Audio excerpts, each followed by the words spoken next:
continuing program is Organic, Really Organic. I'm Annie Griffin, your host, and this is Meet America. And we're going to watch this segment. Russia has just announced that they're not going to allow any GMOs in their country. And they're going to do a 10-year study on their own, because the implications now on our health is become absolutely unbelievable. And so I want to thank you so much for watching, and I'm hoping that you will contact the following people. The Farm Bureau is pushing farmers to go GMO. This is outrageous. And you can call them at that number. I hope you get your pens out, and I hope that you'll do this. You can call them at that number, 202-406-3614, and tell them to stop corrupting our food and influencing farmers, making them scared if they say anything against genetically modified organisms. And that's what they're doing. I already learned from one organization that they didn't want to have any political repercussions from the Farm Bureau. And therefore they did not want to make a statement one way or the other, even though they are a trust fund for organic farmers in our area. So that was pretty revealing and pretty frightening. The next thing I want you to do is, can one person destroy our food supply with GMOs? Yes, they can. That is Eric Lorikson, our Ag Commissioner. He has allowed genetically modified pharmaceutical corn to be grown in Lockwood, Monterey County. That corn can contaminate other local corn growers, and then the Pandora's box is opened.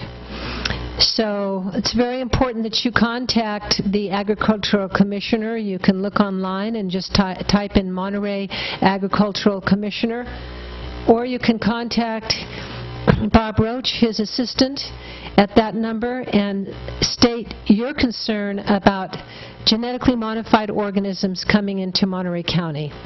In 2008, I and several other people spearheaded a drive to have a GMO moratorium in Monterey County, modeled after the Santa Cruz moratorium. And Eric Lorikson and Bob Roach advised the council, the Monterey Board of Supervisors, I should say, not to go ahead with this moratorium, that there was no evidence of health concerns, ignoring the 41,000-page document. FDA scientists came out expressing grave concerns about the health risks, and ignoring that paper, said that there was no evidence of ill health effects, although there's many, thousands, and from other countries as well, and advised the council that this was a state issue and a government issue, that it should be brought to the federal level. Well, that's an impossible task, because the Deputy Commissioner to the FDA is Mike Taylor, former Vice President of Monsanto and lawyer. So that's the full circle of corruption that we're seeing, and we have to tell our Ag Commissioner that this time he needs to recommend a moratorium to the Board of Supervisors, and that the Board of Supervisors, they need to vote for a GMO moratorium on GMO crops here in Monterey County.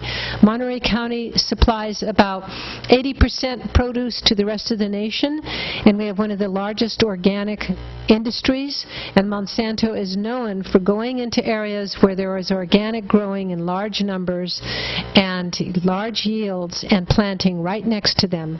And they have done that with the rice industry and alfalfa. When you feed alfalfa to your horse now, you can almost bet that your horse is going to start having problems. I have a horse, and he's colicked twice since I was feeding him alfalfa hay. I can't find any organic or commercial hay anymore for that on alfalfa, so I've had to go with other means of feeding him.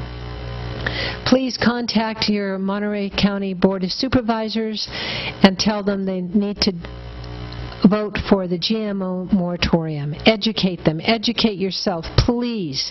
You're eating this food, and it's, you know, Monsanto's really gung-ho doing their part, and the organic farmers, I'm afraid, are going to be advising that they allow GMOs in their food because they just don't want to fight this enormous battle to keep our food safe. And that goes for the CCOF, California Certified Organic Farmers.org. I contacted them, and they just do not seem interested in contacting their farmers and alerting them to this infiltration of our organic industry. They want me to do it, but I'm a consumer, and it needs to come from them. So it just seems on all fronts that these big organizations, Organic Consumers Association, they're kind of the same. They're not calling me back. I spoke with Ron Cummings one time, and he advised a initiative to be instituted, and that was the only way. And maybe he's right, but I called him again and asked him to please give me some names of farmers here and for him to contact them, but I'm not getting any calls back or any kind of response. So we're going to hear now about what Russia's doing about GMOs. Thanks for watching.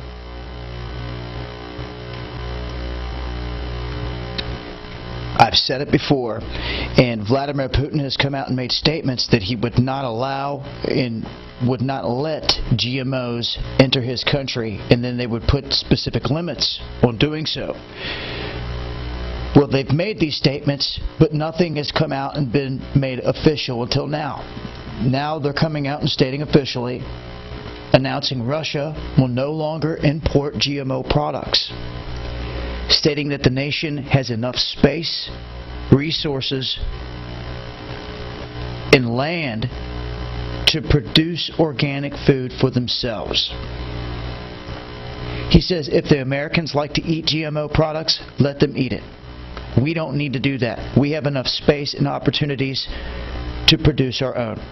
They state that Russia has been considering joining this list for a long time. This list of anti-GMO countries. Now, it does so after a group of Russian scientists have urged the government to consider at least a 10-year ban on these GMOs so they can thoroughly study the influence on human health. I think that's pretty smart. They say it's necessary to ban these GMOs for 10 years. But they will allow experiments and tests to be done so they can see what's really going on with it. They said that it has been proven that not only in Russia, but many other countries of the world have shown that GMOs are dangerous. Methods of obtaining GMOs are not perfect. Therefore, at this stage, all GMOs are dangerous. Consumption and use of GMOs obtained in such way can lead to tumors, cancers, obesity among animals. And biotechnology certainly should be developed, but GMOs should be stopped. We should stop it from spreading, and this is what Russia's stating, and that a number of scientists worldwide have clearly outlined the potential dangers associated with GMOs, and Russia stepping up, being such a large developed nation, is creating more awareness toward this. So it's a good move, and for at least the next decade they won't be seeing GMOs whatsoever inside of Russia. I'll leave a link. It's been Dabu7.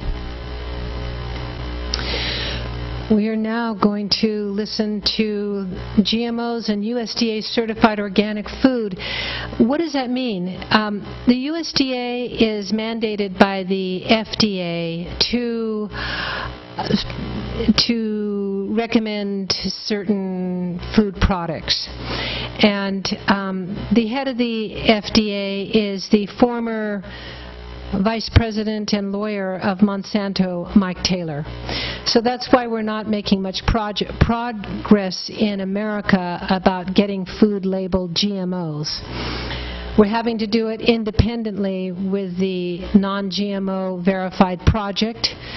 I don't know how much money they have to test all of our organic food, but I personally was diagnosed with sudden death syndrome, which comes from GMO foods. So I think that's pretty alarming, because if I have it, probably every one of you have it as well, because I eat mostly organic foods.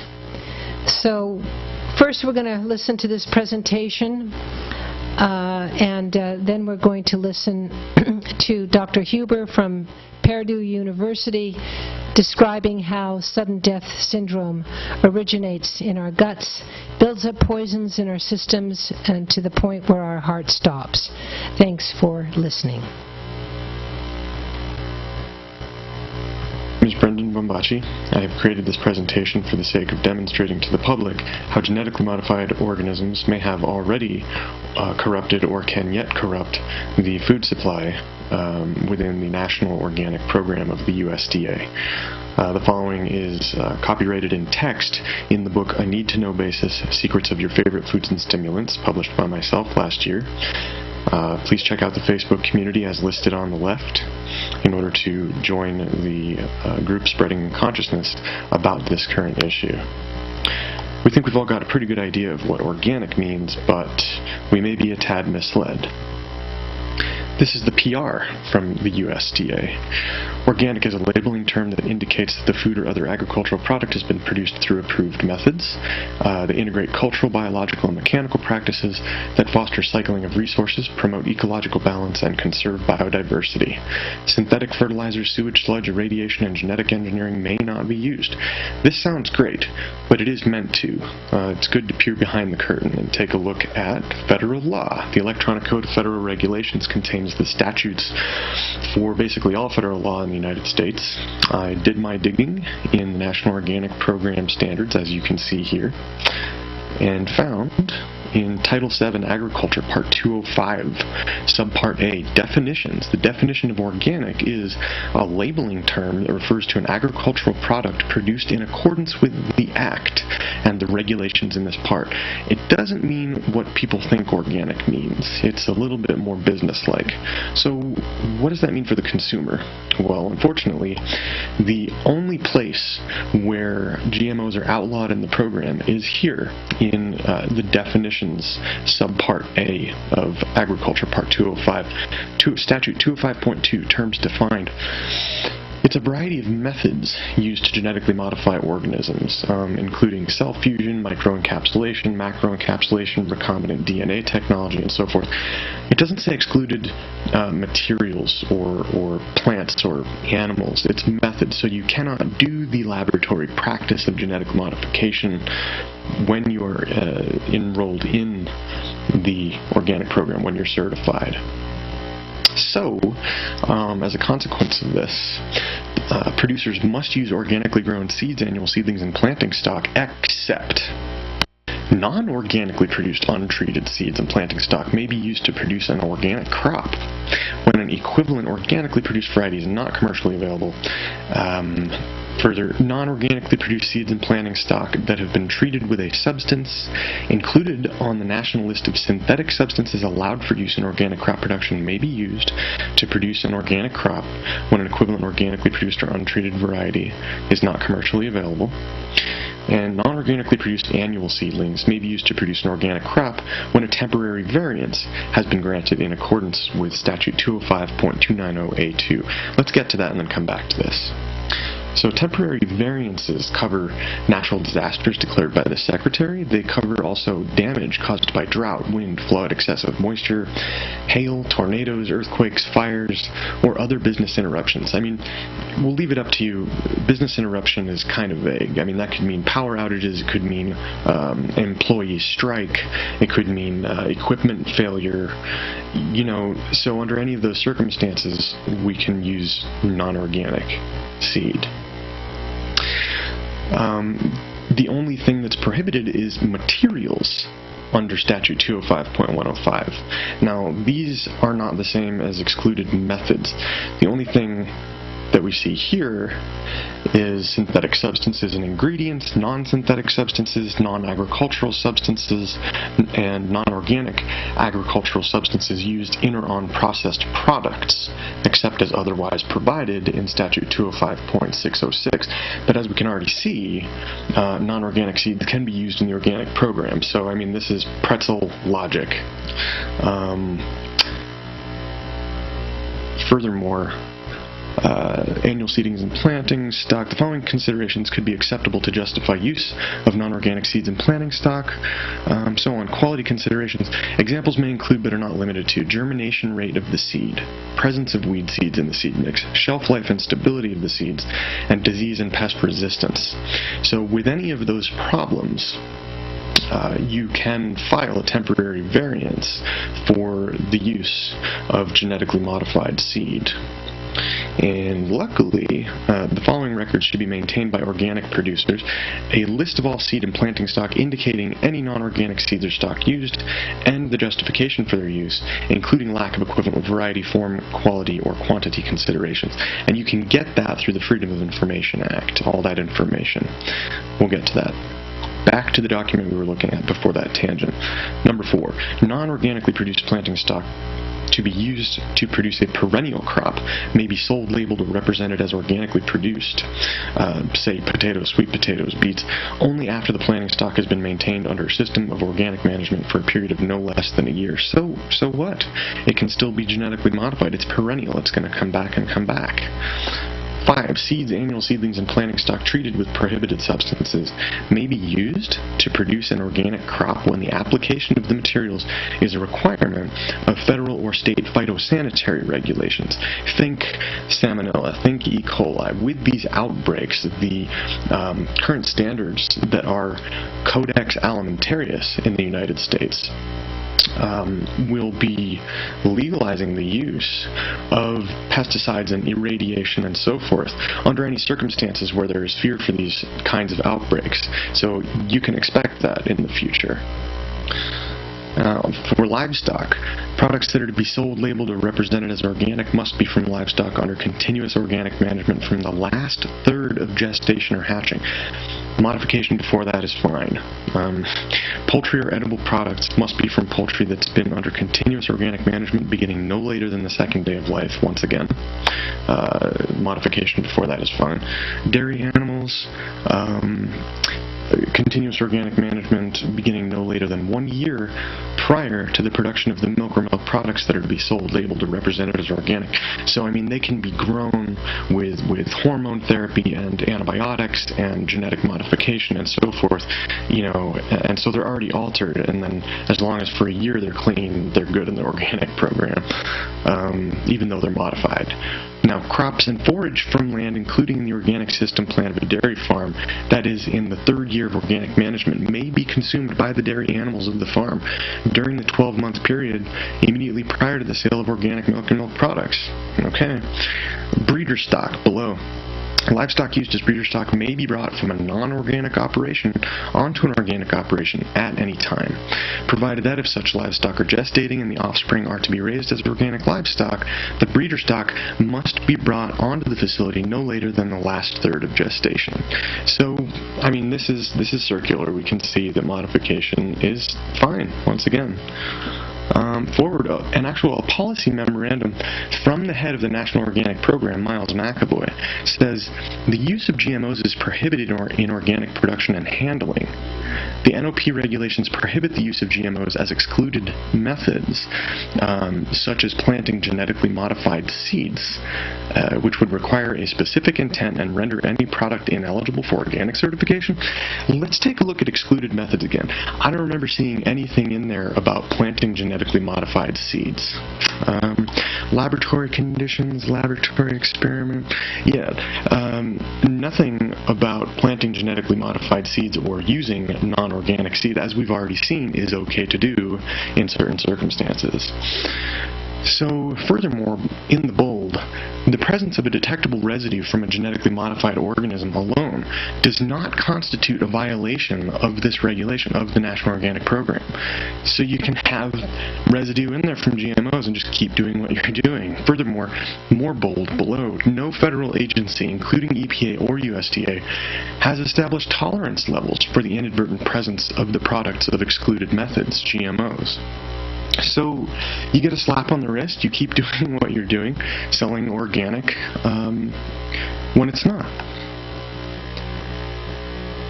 Producers who market less than $5,000 of organic products annually are not required to apply for organic certification. They're supposed to comply with the organic production and handling requirements of the regulations, including record keeping, but I myself know of many who do not. I've encountered many businesses who do not, many families who do not, who contribute to farmers markets and so forth. The products from non-certified operations cannot be used as organic ingredients in processed products produced by another operation.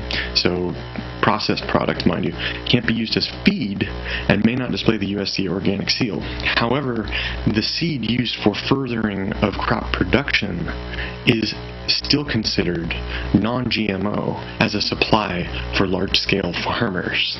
So if there's inadvertent genetic crossbreeding or so forth that has tampered with the crops being produced by the small-scale farmers, the large-scale farmers like those crops because of, say, yield or pest resistance, and they go ahead and pick up seed from them and use it, then it is not illegal, even by Monsanto standards. I mean, they will sue for the use of their seed year after year because of their patents, but under this clause, there's nobody who's going to get busted for that. It's, considerably inadvertent. Once again, there's no penalty for the presence of GMOs, and no test has thresholds established for their presence. The seeds get into the circle of organic certified foods, and there's no stopping the mass-scale defiling of truly organic breeds. So we can see there's a difference between USDA organic and non-GMO. At least the non-GMO project verifies that 99.1% of the plant or animal product that you are purchasing is non-GMO. USDA organic, not so much. Maybe no pesticides, maybe not that. If you find a product that has both stamps on it, all the better. If there was something that assured us of total safety, that'd be great. You're not going to find that except perhaps in the EU, where this document comes from. Let's take a look at Clause 9 at the beginning of this document. Genetically modified organisms, GMOs, and products produced from or by them are incompatible with the concept of organic production and consumers' perception of organic products. They should therefore not be used in organic farming or in the processing of organic products. Much better. Article 4A.3. Organic production shall be based on the following principles. Exclude the use of GMOs and products produced from or by GMOs, with the exception of veterinary medicinal products. Why do we have this kind of standard in the U.S.? It's so convoluted. We just cover methods and not plants or animals and lie to the public with PR statements? I mean, is this the product of lobbying and having Monsanto, ex-execs in the Supreme Court? Could be. I say we all give a call to Miles McAvoy, the Deputy Administrator of the National Organic Program. Here's his phone number. In fact, there's the whole office. And furthermore, if you want information, if you want background information on the various producers, farms, companies, and so forth that are using non-organic seeds and products under temporary variants, file a Freedom of Information Act request through Valerie Emerscott there at the top of this page, and she'll go ahead and help you figure out how to get that info for free, even if perhaps you're a student or a business with an interest in this problem. Once again, my name is Brendan Bombachi. This information is also found in my book, A Need to Know Basis: Secrets of Your Favorite Foods and Stimulants. Please, like I said before, join the growing Facebook community and spread this news. Thanks for your time. Bye-bye. So once again, folks, our animals are being fed GMOs, and so when you eat animals, when you drink the milk from animals, eat the cheese from animals, you you are getting the GMO organisms into your body.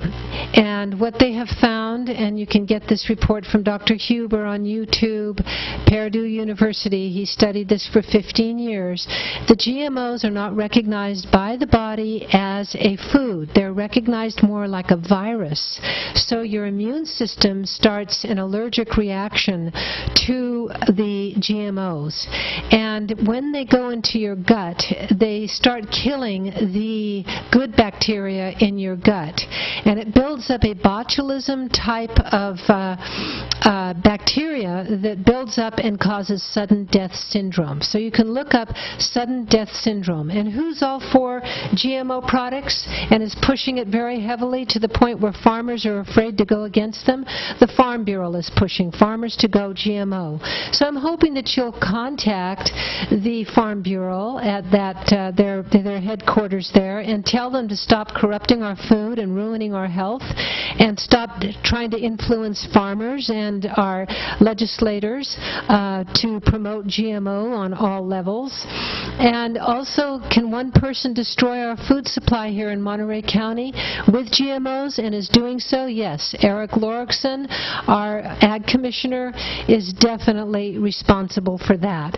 And he has allowed and okayed and permitted a gene maize corn, a pharmaceutical corn, to be grown in Lockwood, and that's just the beginning of the door opening on other pharmaceutical GMO crops coming into Monterey County and corrupting our food supply. Eric Lorikson killed our moratorium in 2008 that we had before the Board of Supervisors, advising them that this was a state issue and that there was no ill effects or health effects to be concerned about, ignoring the 41,000 pages of FDA scientists who wrote 41,000 page document advising against the release of GMOs back in 1991. And why was that? Because Mike Taylor was appointed to be the FDA commissioner's head advisor to Margaret Hanberg, and so that's why we have this problem. So unless you get up there, folks, and start calling these people and telling them how you feel about them killing the moratorium here in Monterey County, your food is going to be corrupted absolutely and totally, because Monterey County has one of the biggest and largest organic industries in the United States, and this is where it all began.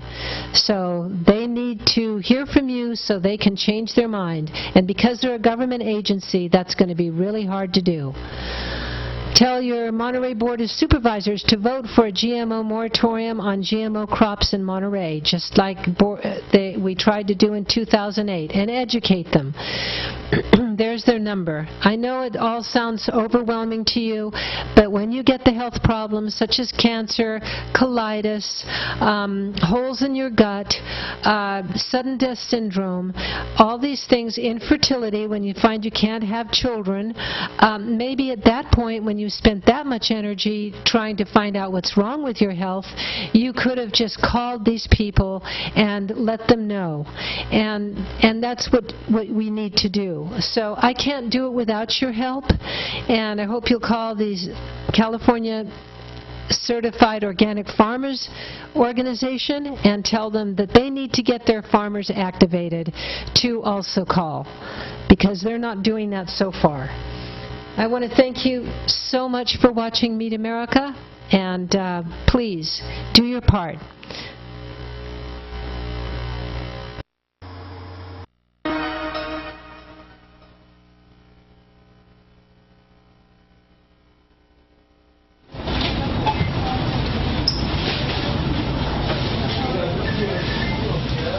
Ever wondered what those numbers are on the stickers of the fruits and vegetables that you buy at the store? Well, they're called price lookup codes, or PLUs for short, and they can actually give you some pretty cool information. PLU codes are designed to help retailers identify produce and manage inventory, but you can use them to distinguish conventional from organic produce and maybe, just maybe, catch a glimpse of a genetically modified fruit or vegetable. Price lookup codes always have at least 4 digits. For example, 4011 is the code assigned to a standard yellow banana. But when you find the number 9 in front of this 4-digit code, that means that the item is organically grown. So organic bananas are labeled as 94011. If you happen to see the number 8 in front of the 4-digit number, it means that the food is genetically engineered. But you may learn it's tough to find a number 8 food. Why? Because genetically engineered foods are not currently required to be labeled as such in the United States. Producers don't have an incentive to label GE foods since consumers do not pay more for them. And some organizations are concerned that labeling would scare people off unnecessarily, since the Food and Drug Administration says that GE foods are safe. That said, labeling supporters still have concerns that GE foods have not been studied enough with regard to potential human health and environmental impacts. To recap, just because an item has a 4-digit number does not mean it is not genetically modified. All you can be relatively sure of is that it is a particular variety of produce. And most organic produce will have the number 9 prefix added. If you are trying to avoid genetically engineered food, you can do so by buying certified organic products, which cannot be genetically modified per regulations. By using PLU information, you can do quite a bit. If you really want to make sure you get organic bananas or tomatoes, you can confirm. And if a producer has made the effort to label its genetically modified foods, you could tell that too. You will also be able to tell whether a non-organic food has accidentally ended up in the organic bin or vice versa. Here's to your happy, healthy, and informed food choices.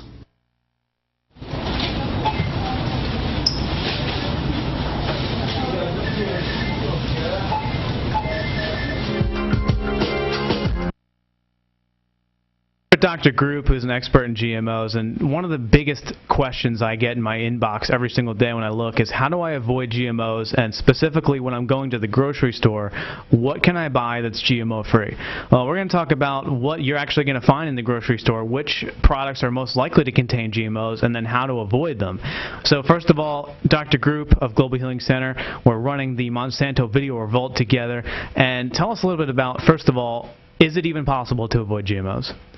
It is possible to avoid GMOs, and it's something that every family should do. I mean, they should go through their refrigerator, they should go through their cupboard, and the number one thing they should look for is anything corn. If it's organic, then it's GMO-free. But if it's not certified organic, then they're going to need to go through and look at any high fructose corn syrup, anything made from corn, any corn meal, corn chips that most people have. The main thing is you want to avoid anything made of corn. That's the number one. And that's exactly right. I have a list here of stuff I published on Natural Society. The number one food item that is genetically modified is corn. And we have a list of the top 10 worst offenders that are most likely to be GMO, or you might not think of as GMO. So some of these things on the list might not, for example, be the most proliferant GMO options, but they may be sneaky little incognito GMO agents. So number one is the most prominent, and that's what you said, corn. But that's also high fructose corn syrup, more specifically because they use junk corn, and that's in pretty much every processed food. But don't we eliminate that when we buy organic? You do eliminate that when you buy organic. I mean, there might be some cross-contamination that we just haven't figured out yet, but for the most part, you do eliminate that when you buy organic. But let me just take that corn situation one step further. You have to remember that a lot of the USDA cattle and pig and chicken are fed GMO corn. So when you feed an animal GMO corn in their feed, those genetically modified organisms get into the cow, into the pig, into the chicken, and then you eat that. So it's not like just I'm going to eliminate corn altogether. you have to have organic meat if you're a meat eater, and then you have to also eliminate corn from your diet. And that's why we need to label GMOs and eradicate them completely, because it will ultimately spread. And it's a serious issue, but for right now, we are talking about, food independence. So on this list, too, is soy, and that's another one. They say 96+% of corn is genetically modified. They say 94 or so percent of soy is modified as well. And that's even harder, I think, for me at least, to avoid than corn. I mean, soy's in so much stuff. Soy's in everything right now. I mean, just the best I can say on that is just become an ingredient list shopper. Take the time. You're going to see the same ingredients in most products. You're going to see soy lecithin. You're going to see soy-based products in there. If it says soy anything on the label and it's not certified organic, just don't buy it. I mean, I'm a big proponent against soy, whether it's certified organic or not, just because I know from all my research and from dealing with people who have switched over to soy, because I think it's a good alternative to meat. Soy, it contains phytoestrogens and it contains compounds that are toxic to the body. So I personally recommend people avoid all soy, but to avoid the GMO aspect of it, and we're talking soy lecithin and soy in anything, make sure you do not buy any product that says soy on the ingredient label. And by the way, if you're a mother and you're using infant formula, look at that infant formula right now, and if it says soy in there or if it says corn in there, get rid of it immediately and switch to raw goat's milk, or switch to from organic goats, of course, breast milk. Breast milk, of course, is the best. I mean, I'm talking about any alternatives, but organic raw goat's milk or an organic non-soy based baby food. Infant formula is the worst. But next up we have sugar also, and genetically modified sugar beets were introduced to the U.S. market in 2009, and they've been modified by Monsanto to resist herbicides. So we already know to avoid sugar, don't we? We know it's a health destroyer, and we've seen the research on that with Lipton and others. But never think really, gee, this sugar is genetically modified, do you? I mean, you think about it as a negative health aspect. Well, not you, but the consumer. They go out and they say, I shouldn't eat sugar, but there's another reason not to ever purchase sugar, or at least the organic option. So what are some good organic sweeteners? Organic sweeteners are going to be raw agave nectar, but I really try to stay away from any type of sugar or sweeteners, or recommend people stay away from sugars or sweeteners. But if I was to pick one that's been proven since the age of time, it would be raw, locally harvested honey from an organic farm. That's going to contain glucose oxidase. Honey never goes bad, and it's going to be with full of minerals and vitamins and everything else that people can use, and it's actually fairly healthy. People think that they're avoiding sugar. I talk to people and they say, yeah, I don't eat any sugar. I don't put any sugar on my food or anything. But anytime you go out and you eat out in a restaurant, most likely the bread has sugar in it. The drinks have sugar in it. Ketchup, the condiments have sugar in it. I mean, if you really break it down, there's massive amounts of sugar in all foods practically. And it's not always GMO, but I mean, for example, the energy and protein bars. I was at Whole Foods looking at those the other day for a road trip, and I realized even the organic ones, 35 grams of sugar, and there was 2 servings. I mean, that's more than you should eat the entire day. Right. I mean, a coconut palm sugar or something like that might be a good replacement from general refined sugar, and definitely staying away from high fructose corn syrup. Absolutely. All right, the next one on the list is pretty obvious, but actually most people don't know it's genetically modified, and that is aspartame. And we talked about in a different video how specifically aspartame is made. In a 1998 article in The Independent, they talked about it. They actually take the bacteria, genetically modified bacteria, and then take the feces, the poop of the bacteria that is also genetically modified, and then grow the aspartame on that. That's from a Monsanto employee. So Monsanto is at the root of aspartame as well. So anyone who thinks, oh, it's just an alternative, sugar-free sweetener and it's just amino acid branched chain, it's not. It's genetically modified from feces of bacteria. So I think that's an obvious one, but how do we avoid aspartame? Aspartame is a very strong neurotoxin. Aspartame is one of the most dangerous things out there. It wreaks havoc on the neurological system, but the main thing with aspartame is over over 86 degrees Fahrenheit, it converts to formaldehyde and can completely start preserving your body. Back in the Gulf War, when all the soldiers were suffering, they linked it to 18-wheelers full of diet sodas and diet drinks that had been sitting in the sun for weeks and baking, and the soldiers were then handed all these drinks, and the ones from those divisions they tracked it back started coming down with Gulf War syndrome and started preserving their bodies from the inside out. So aspartame is extremely dangerous and should be avoided. The thing is, all artificial sweeteners should be avoided. Maybe some stevia would be not artificial, but it's a natural. So if you just get in your mind that all artificial sweeteners should be avoided at all costs, you're doing good. Awesome. The next one is, I think, little known, and that's papayas. Most people don't go to the grocery store and think, well, this papaya might be GMO, but it's actually a real concern. We might not be seeing it widespread yet around the world, but it's something to think about. I don't think we really have to talk much. Do you have anything to input about that? Well, the thing is with papaya, not a lot of people eat it. I mean, it's not one of the things that 90% of the people when they go grocery shopping come home with. It's more of a Southern and South American delicacy. But I don't think there's huge worry right now. But if you do eat papaya, you want to eat certified organic papaya. Yeah, absolutely. And canola, this is actually a pretty big one. Canola oil is obtained from rapeseed through a series of chemical actions. But explain to people what rapeseed is and the history on canola oil. Well, the big fight against Monsanto really started with rapeseed production, and I think rapeseed is mixed with something else to make canola, isn't it? That's the whole thing, is that rapeseed isn't even a real thing at this point. Monsanto has created so many concoctions that canola oil, for example, is not even a real food. No, it's like canola oil is a mix of rapeseed and some other type of oil. I'm not sure exactly what it is, but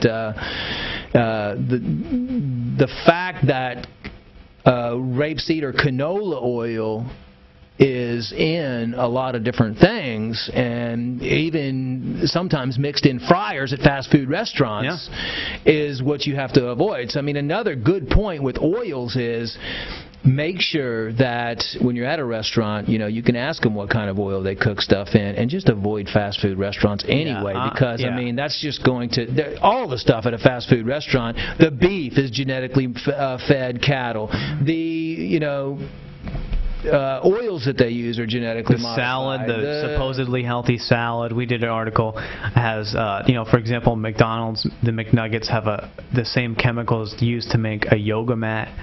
They have the remanufactured type of meat. It's horrible. I mean, there's no question. And then people complain about the horse meat in the burgers in the UK version of Burger King.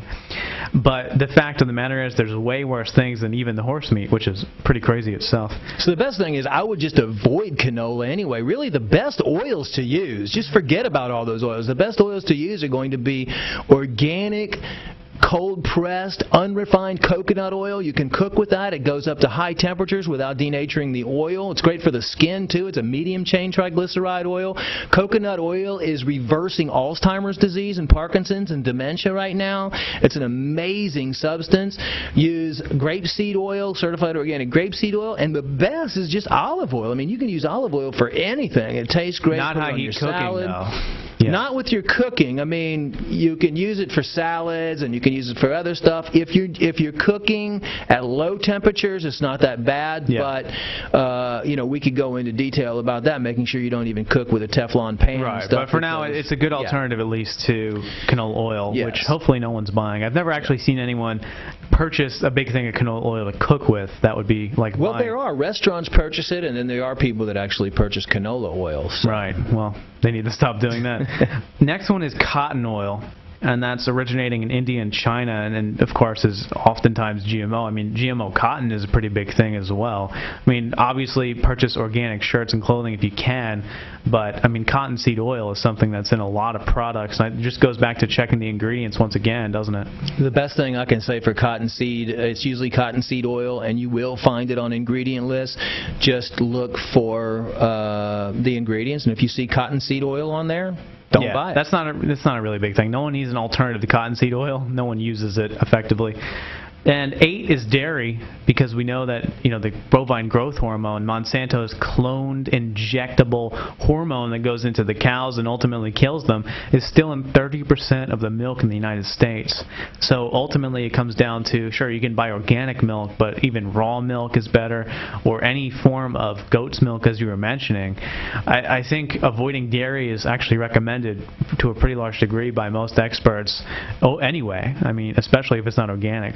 Yeah, I recommend good substitutes like hemp milk, almond milk, rice milk, and make sure they're all organic, and or make your own. I mean, I make my own almond milk from organic almonds that aren't irradiated, because a lot of the stuff is irradiated coming into the country. So the recombinant bovine growth hormone in dairy and in cheese and everything like that is actually, we've seen a tremendous rise in ovarian and reproductive cancers, especially breast cancer in women. It wreaks havoc on children's hormone levels, wreaks havoc on male hormone levels, and it wreaks havoc on female hormones. So you have a hormonal disruption that happens, and not only that, the cows have mastitis, and you end up with pus residues in the milk and blood cell residue in the milk, and it's just one thing that should be avoided, because when that happens, the cows are shot up full of antibiotics, they're shot up full of vaccinations, they're shot up with all kinds of other stuff, and ultimately that residue comes out through the milk. Definitely.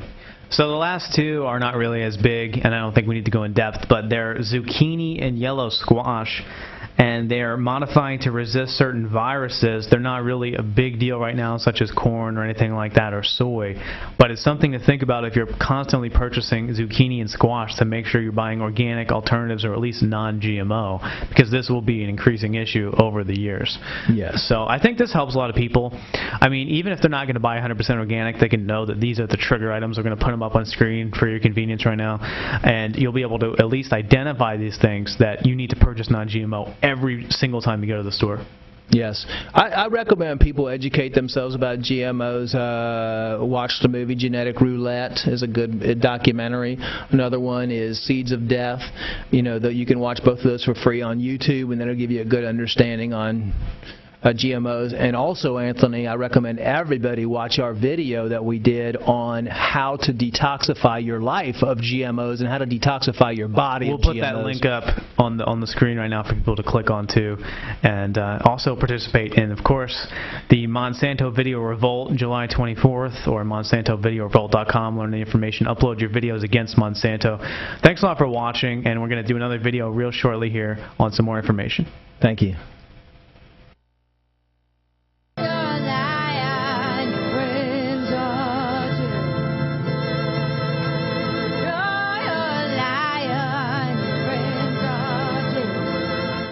Michael Taylor was Monsanto's former attorney.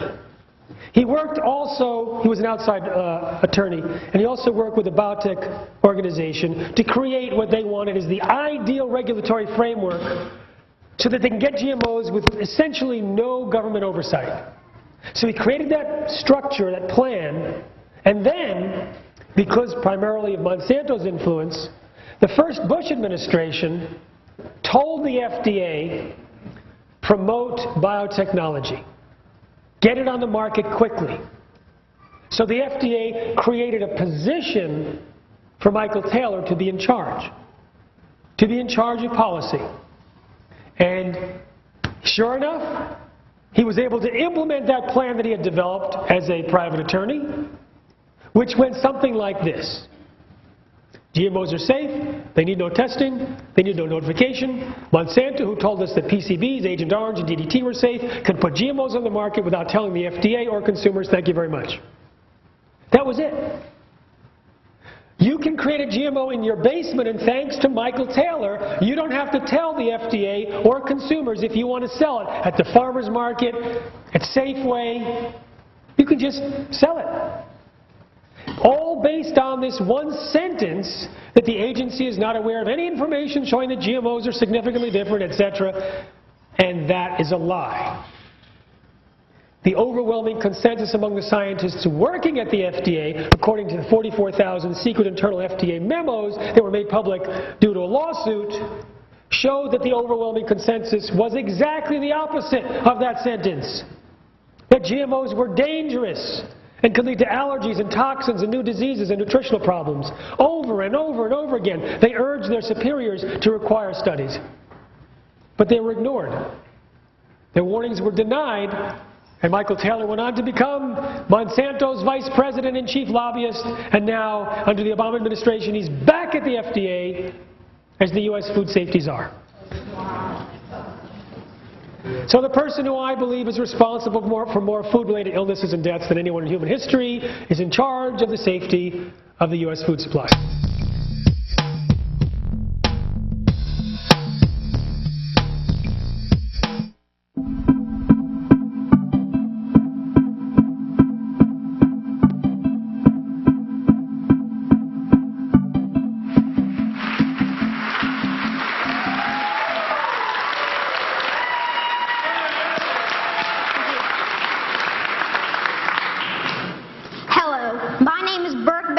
I'm 11 years old. I came here today to talk about what's wrong with our food system.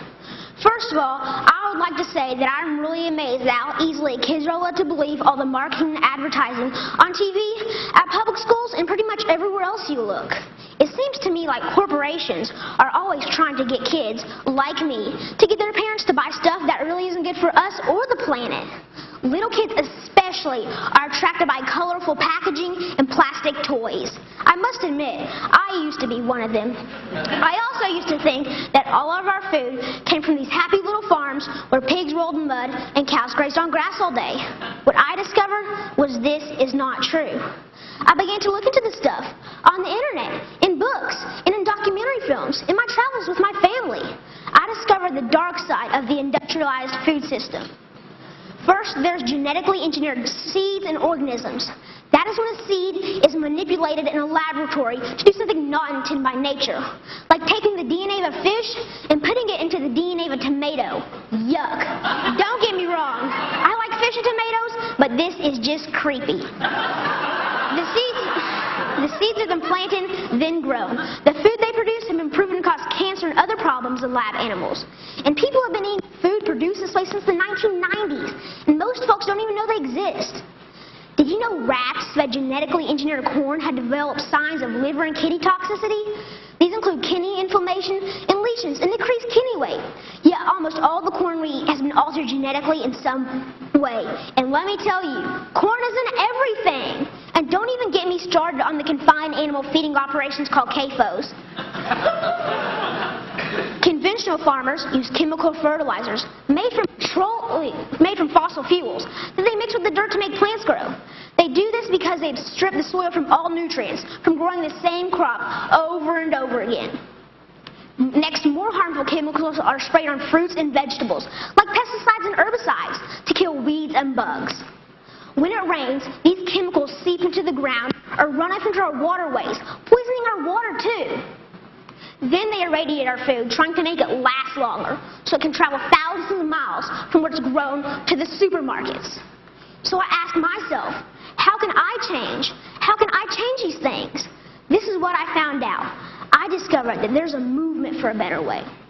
Now, a while back, I wanted to be an NFL football player. I decided that I'd rather be an organic farmer instead. That way...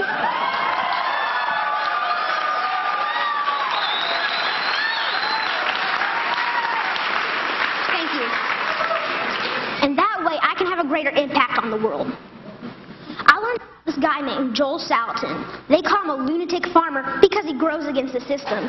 Since I'm homeschooled, I went to go hear him speak one day. This man, this lunatic farmer, doesn't use any pesticides, herbicides, or genetically modified seeds. And so for that, he's called crazy by the system. I want you to know that we can all make a difference by making different choices, by buying our food directly from local farmers or neighbors who we know in real life. Some people say organic or local food is more expensive, but is it really? With all these things I've been learning about the food system, it seems to me that we can either pay the farmer or we can pay the hospital. I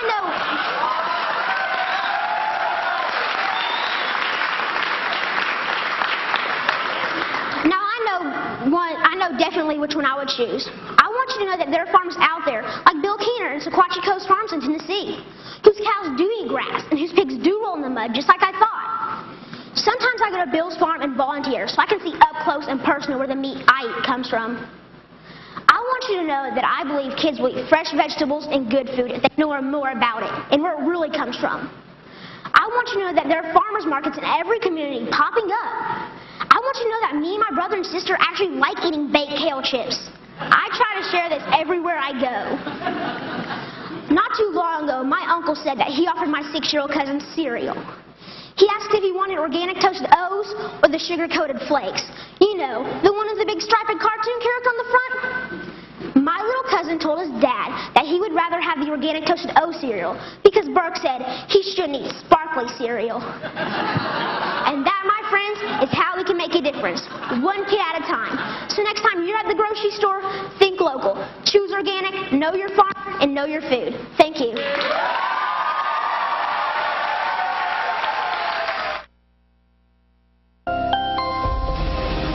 Not even those delicious holiday drinks can persuade Neil Young to enter a Starbucks these days.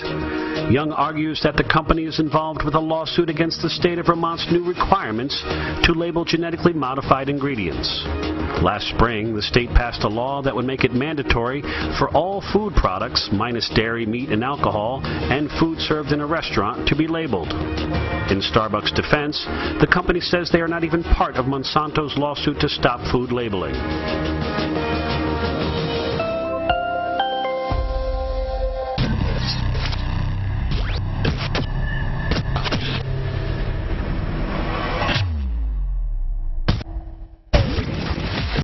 Deserve to know whether the food we're feeding our families has been genetically engineered for heavy pesticides. GMO issues were on the ballot in multiple states in 2014. And by genetic modification, I don't mean creating hybrids. That's been done throughout human history. I'm talking about transgenic genetic modification, directly manipulating and combining the genes of dissimilar organisms, or even mixing the genes of plants and animals to create new chimera, new Frankenstein creations. Bills to let people know if there were genetically modified organisms in their food by requiring GMO labeling were defeated in Colorado 66 to 34% and narrowly defeated in Oregon 49.3% to 50.7%. In Oregon, 100% of the funding to stop labeling of GMO in food was out of state. 100% of the funding to stop GMO labeling was from corporations. And spending was heavily skewed to keep consumers from knowing what's in their food. In Colorado, the spread was $12 million to $7 million. In Oregon this year, it was $20 million to $9 million. A year ago in Washington, it was $22 million to $8 million. In California in 2012, it was $45 million to $9 million. Monsanto and Big Agri have spent $100 million in just the last 2 years in just these 4 states to stop the public from knowing what's in their food. As a farmer and a new mom, accurate food labels are important to me. That's why I'm voting no on 92. Money spent on propaganda and lies to convince you that GMO is safe and it's too expensive to change a label. If GMO is so great, then why wouldn't they want you to know? And why wouldn't they want to feature it on their label? Look at how effective their propaganda is. The first poll in Oregon was taken in the summer before the massive propaganda campaign. 77% in favor of labeling and only 12% opposed. U.S. food companies already label in 64 countries. Shouldn't they label here too? Why can't we have GMO labeling? We have required labeling of food for many things like artificial flavors and colors, chemical preservatives, fat, oil, the percentages and kinds of fats. But you can't know if it has GMO. There are a couple of forms of certifications now, but it can be confusing. If we look at the difference between USDA organic certification versus the non-GMO project, non-GMO is cheaper than organic, and some have accused it of blurring the line between organic and non-organic. For example, chicken with the non-GMO project label could still have antibiotics and synthetic hormones. USDA organic would have neither. The non-GMO project would also allow pesticides, as long as they're not GMO pesticides, to be sprayed on the crops. But on the other hand, USDA organic doesn't go back as many levels in the certification to see if there is any genetic modification. Are you confused yet? Wouldn't it be better if If we could just stop the direct manipulation and mixing of the genes of plants and animals in order to create these kind of Frankenstein chimera in the first place? But that would require banning the practices of Monsanto. But they have a foothold on the American government and on the political process here. It would require defeating them on the ballot. Is that impossible? No. Although attempts to get GMO labeling at the state and national level has failed, local bans at the county level have been successful. Before this election, there were already several county bans on growing GMO. 2 counties in Oregon, 1 county in Washington, 4 counties and several cities in California were joined by Humboldt County, California, which also passed a ban on Tuesday. We're not mega farms here. Our small family farms and pasture-based dairies have a great advantage in the growing market for organic and non-GMO foods.